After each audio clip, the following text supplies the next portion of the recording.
तो बात करना शुरू करें अगर स्पार्क स्ट्रीमिंग के बारे में, तो अभी रिसेंटली हम लोग यूज़ करना शुरू कर रहे हैं स्पार्क स्ट्रक्चर्ड स्ट्रीमिंग। आप जब भी स्पार्क स्ट्रीमिंग का कोई प्रोग्राम रन करोगे, तो आपको एक वार्निंग मिलेगी जनरली कि डी स्ट्रीम को इसने डेप्रिकेट कर दिया है। ठीक है, जो इसका बाय डिफ़ॉल्ट स्ट्रीमिंग का कंसेप्ट है। तो अब now it is using spark structured streaming. तो 2 चीज़ें होती हैं, एक है स्पार्क स्ट्रीमिंग, एक है स्ट्रक्चर्ड स्ट्रीमिंग। तो स्पार्क स्ट्रीमिंग तो एक लाइब्रेरी है जो कि एक्सटेंड करता है आपके स्पार्क कोर को to process the streaming data. ठीक है, जिससे कि हम एक माइक्रो बैचिंग जैसी चीज को परफॉर्म करके आते हैं। ऑलराइट। अब जैसे ही इसके पास इनपुट डेटा आ जाता है, ये उसको बैचेस में डिवाइड कर देता है for processing by the spark engine. ठीक है, तो इसके लिए यूज करता है डी स्ट्रीम। तो डी स्ट्रीम होता है अपाचे स्पार्क के अंदर, that is a continuous stream of data. ठीक है, तो it has a D stream, और डी स्ट्रीम क्या है इन Spark is a continuous streams of data. तो ये ना इसकी बाय डिफ़ॉल्ट वर्किंग है। तो अगर हमें समझना है तो पॉइंट इज़ कि अपने पास एक इनपुट डेटा आता है जो स्ट्रीमिंग करनी है हमने, फिर उसको वो माइक्रो बैचेज़ में डिवाइड करता है। तो जैसे ही इनपुट डेटा आया, it divides into the batches, ताकि स्पार्क इंजन उनको प्रोसेस कर सके, और फिर जो बैचेज़ बनते हैं उनको आगे पास कर दिया जाता है। ये सबसे पहले एक सिंपल जो पाई स्पार्क की स्ट्रीमिंग है वो ये होती है। ओके। तो स्ट्रीमिंग जो प्रोसेसिंग है वो यूज करती है टाइम स्टैम्प्स को। अब टाइम स्टैम्प्स को यूज करती है in order, basically uses time stamp to order the events and offer different time semantics for processing events, जैसे injection time, event time, processing time, इन सब चीज़ों के लिए। अब इसमें जैसे इंजेक्शन टाइम होता है, वो टाइम होता है कि when an event has entered the streaming engine.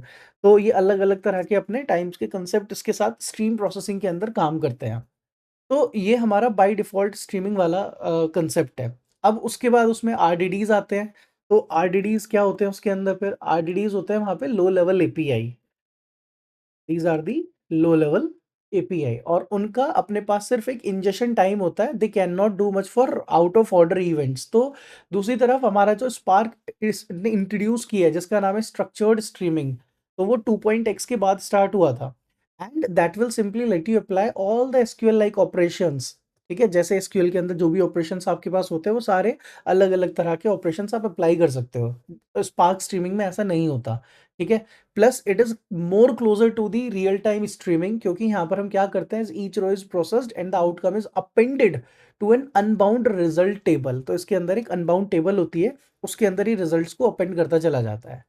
Okay, now after that कि हम लोग की जो स्ट्रक्चर्ड स्ट्रीमिंग है वो क्या करती है, it uses the data frame. क्योंकि स्ट्रक्चर्ड बोल रहे हैं तो it uses the data frame और डेटा सेट एपीआईज।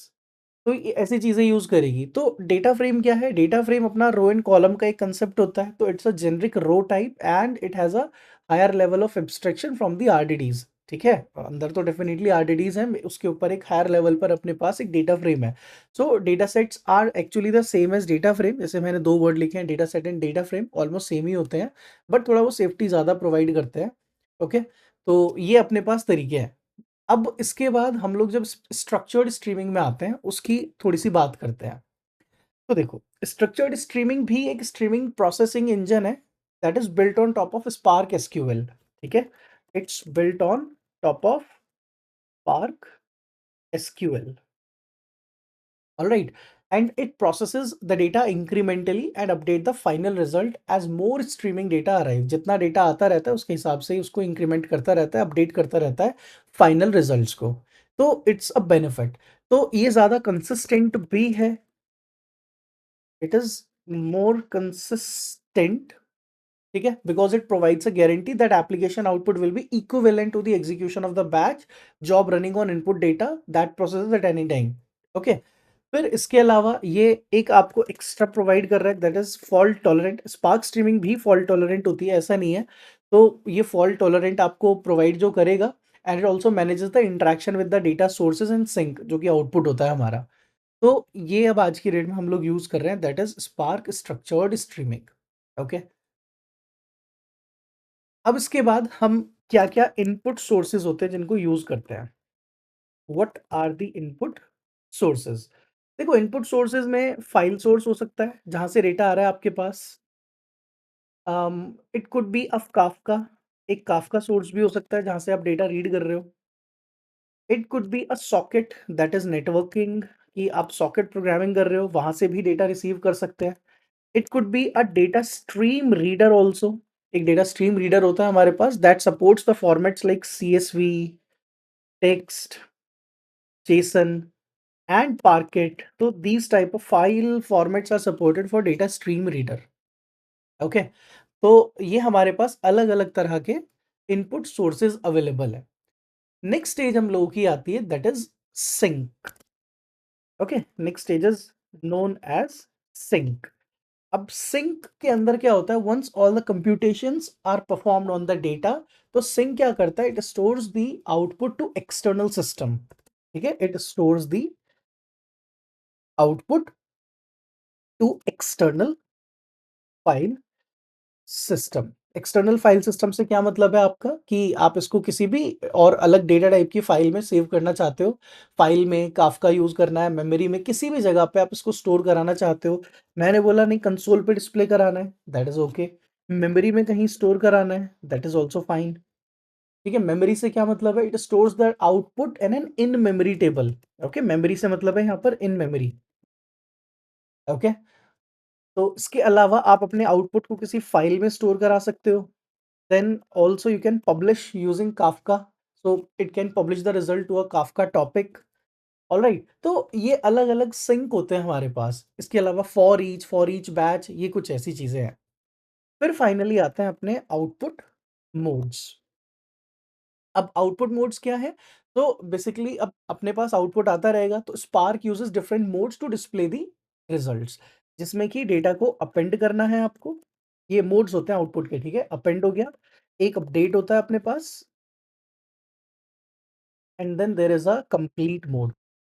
तो ये अलग अलग तरह के आउटपुट मोड्स हैं। अब जैसे अपेंड क्या है, you will see only newly processed rows in the output, तो जैसे जैसे आउटपुट आता रहेगा हमें जो नया अपेंडेड आउटपुट है वो दिखता रहेगा। फिर एक अपडेट मोड है, तो स्पार्क क्या करेगा, it is Spark will output only updated rows. Okay, complete क्या करेगा, all the process rows will be displayed, जैसे जैसे जितना डेटा प्रोसेस हो जाएगा सारा डेटा आपको प्रोसेस करके दिखा देगा।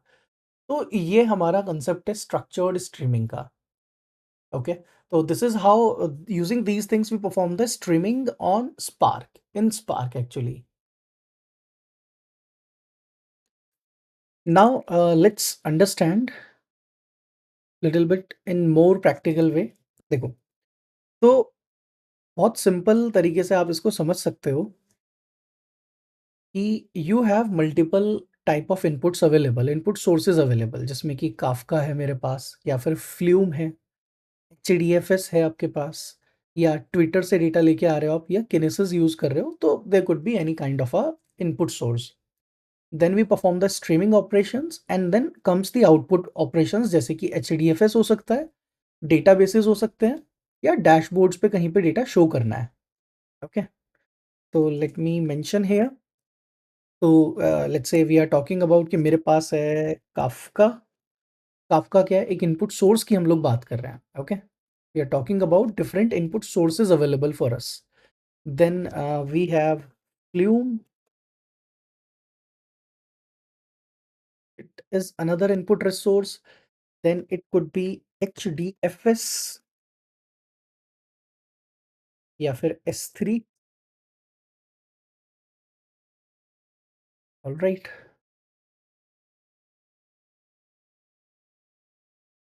Then you might have Kinesis,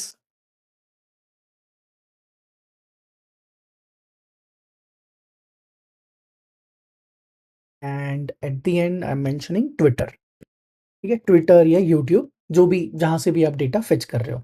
and then here we are performing Spark streaming. All right,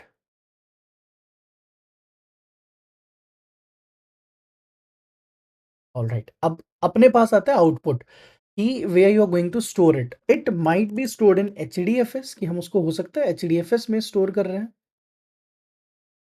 all right, then comes कि आप उसको कहीं डेटाबेस में स्टोर करा रहे हो, might be multiple type of databases you have. देखो, अलग अलग तरह के डेटाबेसेस अवेलेबल है हमारे पास, उसमें से might be you are using any of them. Other than that we have dashboards. जहाँ पर आप डेटा डिस्प्ले करा सकते हो। तो I just have created one simple example to make you understand कि देखो ये सब पॉसिबिलिटीज़ हैं अपने पास, ओके? और जब आपके पास डेटा आएगा तो you are going to first process your data from all these, from any of them actually to this, right? तो this is what Spark simple streaming look like. तो क्या होगा, एक real time data processing framework है हमारा। अब वो input लेता है, एनालाइज़ करता है अलग-अलग जगहों से डेटा लेकर, and then basically it is going to आप बोल सकते हो कि डेटा मेरे पास files, system folder, TCP socket, S3, Flume कहीं से भी आने वाला है। And then it allow you to ingest continuous stream of data coming from these resources and then stream them into logs, sensor data, social media feeds कहीं पे भी। Okay? Alright. अब कोड वाइज़ अगर बात करें, प्रैक्टिकली अगर बात करें कि ये जो हमने समझा अभी, इसके अलग-अलग मोड्स हैं। Input and output 2 major mode है, ठीक है? तो जब आपको इनपुट लेना होगा तो मेथड्स मैं यहाँ पर लिख दे रहा हूँ अभी के लिए to just make you understand, क्योंकि आगे ये यूज़ करेंगे हम। तो एक होता है अपने पास रीड स्ट्रीम, जब आपको स्ट्रीम को रीड करना है। एक होता है आपके पास राइट स्ट्रीम, लेकिन राइट स्ट्रीम स्पार्क के पास नहीं होता। पहले आप कोई डेटा फ्रेम वगैरह बनाते हो, जब आप अपना लॉजिक लगाते हो, लेट्स से आपने वर्ड काउंट का लॉजिक लगाया, तो जो भी एट द एंड वेरिएबल आएगा उसके पास एक मेथड होगा जिसका नाम है राइट स्ट्रीम। ओके? तो नाउ द थिंग इज कि जब आप रीड स्ट्रीम करोगे तो इसके अंदर सबसे पहली चीज आपको बतानी होती है फॉर्मेट। फॉर्मेट के अंदर आप बताते हो डेटा कहाँ से लेकर आ रहे हैं। लेट्स से हम सॉकेट से लेकर आ रहे हैं डेटा, ठीक है, या किसी फाइल से। सॉकेट से लेकर आ रहे हो तो सॉकेट का आपको पास करना पड़ेगा होस्ट, कि वो किस पर है, उसका आईपी क्या है। तो अभी अगर वो लोकल होस्ट पर है तो मैं लोकल होस्ट लिख दूंगा। इसके बाद आपको बताना पड़ेगा अगर वो लोकल होस्ट है तो किस पोर्ट पर रन कर रहा है वो। तो लेट्स से आपके केस में आप पोर्ट नंबर जनरली 9999 सेट कर देते हो and load this, that's it. तो ये क्या है, हमारा ये रीड करने का तरीका है। ऑलराइट? तो व्हाट एग्जैक्टली दिस इज कि जब आपको डेटा रीड करना है, स्ट्रीम को रीड करना है, this is how you are going to read the stream. Now in order to write the stream, stream write करने के लिए भी आपको यही सब चीजें बतानी। जैसे सबसे पहले आप बताओगे राइट किस फॉर्मेट में करना चाहते हो आप। तो मुझे सिंपल कंसोल पर राइट करना है, इसका मतलब आउटपुट कहाँ पर प्रिंट होगा, टर्मिनल। इसके बाद आपने बताया आउटपुट मोड क्या रहने वाला है, दैट इज कंप्लीट। कि आप अलग अलग आउटपुट मोड होते हैं ना अपने पास, तो I am mentioning here complete. अब देखो कंप्लीट की जगह और क्या मेंशन कर सकते हो, अपडेट, अपेंड, ये सब चीजें तो वो पहले ही हम डिस्कस कर चुके थे। Then comes start, and then finally आप एक मेथड लगा देते हो अवेट टर्मिनेशन, कि जब तक बंद ना करें तब तक चलता रहे। तो ये हो गया अपना राइट करने का तरीका। So now we have two things, कि स्ट्रीम को रीड कैसे करते हैं और स्ट्रीम को राइट कैसे करते हैं। आई hope make sense still here कि जब भी आप स्ट्रीमिंग करने वाले हो तो ये तरीका है। अब अगर आप काफका से रीड कर रहे हो तो कुछ चीजें बदल जाएंगी। जैसे in order to read the data from Kafka, format में आ जाता है काफका। फिर ऑप्शन में काफका का होस्ट क्या होगा, उसकी आईपी क्या होगी। Then you mention the option as कि उसमें सब्सक्राइब करने का एक ऑप्शन होगा कि जेसन टॉपिक आ रहा है या क्या आ रहा है, तो वो भी आप सेट कर सकते हो। And accordingly you have to submit the data. जैसे राइट स्ट्रीम करोगे तो उसके फॉर्मेट में क्या लिख देंगे, कंसोल की जगह काफका लिख देंगे। आउटपुट मोड में आ जाएगा जैसे अपेंड आ गया। देन तो ये पॉइंट है कि जब भी आप काफका से सेट करोगे, let me give you one example of Kafka as well. ठीक है? ये तो आपने नेटवर्क से रीड किया। Now let me comment it out, read from socket. ये सॉकेट से रीड कर रहे थे, करेक्ट? अब मैं दिखाता हूँ कि अगर आपको रीड करना है कहाँ से, काफका से, तो काफका से रीड करने के लिए the code will be almost same. क्या क्या बदल देंगे, सॉकेट की जगह लिख देंगे काफका। ऑप्शन क्या होता है, होस्ट नहीं आता यहाँ पे, होस्ट की जगह आता है Kafka dot bootstrap dot server. और फिर उसकी एक आईपी आ जाती है कि आपका जो काफका है वो किस आईपी पर रन कर रहा है। तो मैं अभी डमी लिख देता हूँ 192.168 और समथिंग करके आपने एक ऐसी आईपी इसकी आपको मिल जाएगी। ओके? और फिर इसका पोर्ट नंबर होता है 9092। तो you will be getting like this. Okay?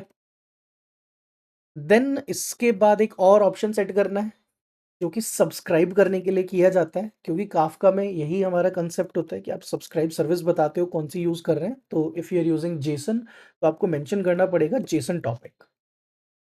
Then in third in the next option we are going to mention the starting offset. तो मतलब बिल्कुल स्टार्टिंग से रीड करना है ना, तो that's why we have a starting offset और उसकी वैल्यू होती है अपने पास अर्लीएस्ट।